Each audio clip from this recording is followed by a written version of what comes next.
How to fix Telegram group not showing. To fix Telegram group that isn't showing, you usually need to disable sensitive content filter or check for an archive mute settings. So in order to do this, you want to make sure to launch open the Telegram onto your device. Then select the gear icon at the very bottom of the page and go to privacy and security.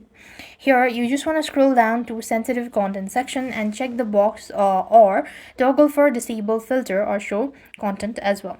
So this is where you should be able to find this, and after which you should go ahead and fully close the app and reopen the Telegram on your phone. This should be able to fix.